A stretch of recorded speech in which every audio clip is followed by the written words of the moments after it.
E aí, pessoal? O que será que temos para hoje no Abre News, né?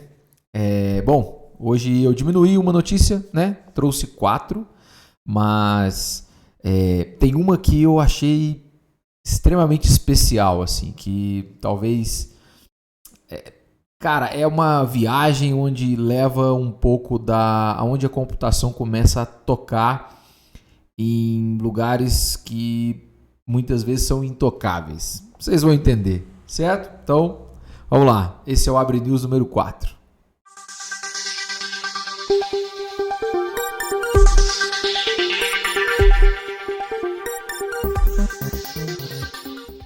Bom, pessoal, a primeira notícia que eu tenho para trazer para vocês é sobre pirataria, né? Recentemente aí no universo de games aí, de consoles, especialmente a Nintendo, teve uma notícia bombástica onde um usuário muito famoso por desbloquear consoles Nintendo, ele fazia parte, né, do que eles se denominam como Team Executor, né? E ele foi preso e ele foi condenado a pagar uma pensão vitalícia para a Nintendo, né? Então ele foi condenado a pagar 14 milhões e meio de dólares para a Nintendo, só que ele não tinha esses bens, não tinha esses recursos e foi preso. Só que ao invés de pagar esses 14,5 milhões, ele foi condenado a pagar uma quantia considerável todos os meses, né? Como se ele pagasse uma mesada para a Nintendo vitalício, né? Então pensa, é como se fosse, né, uma espécie de pensão onde você tem que agora pagar por desbloquear consoles, né? Eu acho que a discussão sobre pirataria nunca foi tão longe e a Nintendo sempre foi implacável em relação a esse tipo de coisa, né? E aí ainda seguindo na área de consoles, de videogame, né? Aqui é como a tecnologia dos jogos está ajudando a elevar, né, a força de trabalho da indústria nuclear. Então, jogos sempre foram ferramentas fantásticas para educar, para ensinar, para que você fosse capaz de transmitir informações, transmitir, enfim, uma série de coisas. Jogos nada mais são do que canais de conexão entre criadores e jogadores, né? E nesse canal de comunicação você pode transmitir mensagens de naturezas diversas, né? Às vezes apenas para divertir, às vezes para educar, às vezes para enfim, para ensinar, né? Tem diferentes propósitos. E aqui são jogos utilizados dentro da indústria nuclear. E por que jogos fazem tanto sentido, né? Na medida com que os jogos evoluem, hoje nós discutimos ainda mais sobre as realidades estendidas, que é a realidade virtual e a realidade aumentada. Se você pega a realidade virtual aumentada e aplica dentro de indústrias que são difíceis de manusear, né? Como é que você ensina sobre um reator nuclear para uma pessoa que não consegue ter acesso a um reator nuclear, né? Porque é um ambiente isolado, completamente isolado, hostil, né? A pessoa pode ter, né, contato com níveis de radiação, enfim. Quem não assistiu Chernobyl ainda na Amazon, né? Acho que é a Amazon, se eu não me engano, por favor, assista, porque é uma série fantástica. E então você consegue trazer essa realidade, né, de maneira virtual e ensinar em diversos aspectos sobre como manusear algum equipamento, manusear alguma coisa. E, enfim, antes de levar essa pessoa para lidar com esse material, né? E a realidade aumentada e virtual já é muito utilizada há bastante tempo na indústria militar, né? Os Estados Unidos têm alguns programas onde eles ensinam os militares a batalharem, táticas de guerra, a pilotarem equipamentos militares através da realidade virtual, porque você domina a realidade virtual antes de ir para um cenário real. No caso também, para ensinar pilotos de avião, né? Pilotos, o Flight Simulator, que é um game desenvolvido pela Microsoft Studios, ele também é uma ferramenta onde é utilizada para treinar pilotos de avião, né? Então, para vocês entenderem mais ou menos aonde chegam os games, né? Bom, Uma terceira notícia aqui é uma coisa bem curiosa, né? Que muitas vezes nós entramos em discussões sobre identitarismo, né? Sobre a indústria que são de homens, e quando se fala em computação, normalmente, né? Esse lado da ciência ele recebe um pouco o estigma de ser um lado mais machista, né? A computação, a programação. Mas é interessante que aqui isso é uma notícia na Fortune, né?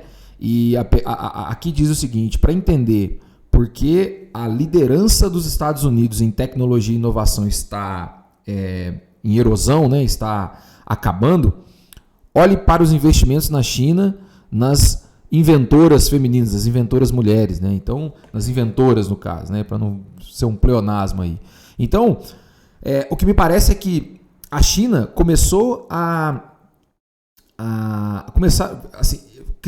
A China criou programas de inclusão e diversidade para trazer as mulheres para esse ramo da ciência e tecnologia, porque talvez as mulheres sejam melhores do que nós para inventar e criar coisas, né? É estranho, mas as mulheres normalmente são mais metódicas, né? Elas têm uma capacidade de lidar com mais coisas, de organizar coisas, de executar multitarefas muito maior do que os homens, né? Pelo menos é o que isso é uma análise completamente empírica, né? E os homens talvez tenham capacidade de atividades mais focais, mais lógicas, mais, enfim, né? E aí essa diferença permite com que as mulheres talvez sejam mais criativas, mais inovadoras, né? E aí, bom, olha só, essa é a notícia, né? E, enfim, e será que esse seja o caminho, né? Talvez o caminho seja permitir que as mulheres, né? Incentivar as mulheres a participarem ainda mais da nossa indústria, ainda mais em todos os campos da ciência, para que tenhamos uma maior capacidade de inovação, né? Porque é isso que a China tem feito. E aqui uma última notícia que isso me faz refletir bastante sobre religião, sabe? E aqui fala o seguinte: uma técnica para reverter o dano do ataque de coração, né? Reprogramando células de cicatriz, né?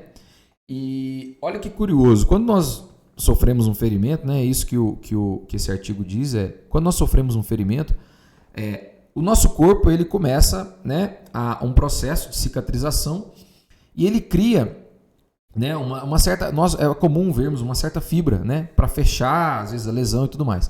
Quando isso acontece no coração, o coração ele perde um pouco a capacidade, a elasticidade, a capacidade de bombear, e aí um ataque do coração ele diminui um pouco a própria capacidade do coração em bombear sangue e tudo mais. E provavelmente isso se desdobra em questões mais técnicas, nas quais eu não vou me ousar a dizer, né? O médico com certeza saberia muito mais. Mas o que os caras fizeram? Isso aqui é muito doido.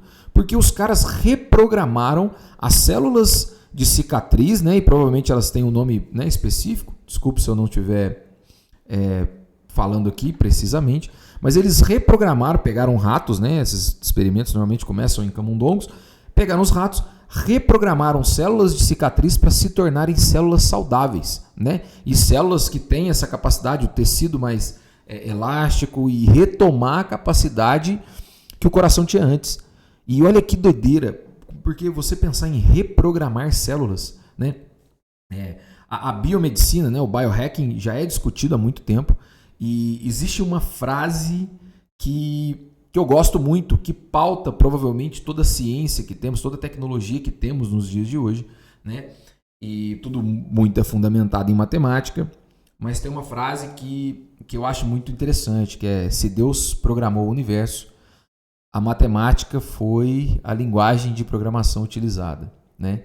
Então, na medida com que vamos desdobrando e descobrindo mais coisas sobre a matemática ou a própria programação, a programação começa a atingir áreas onde antes não chegava, né?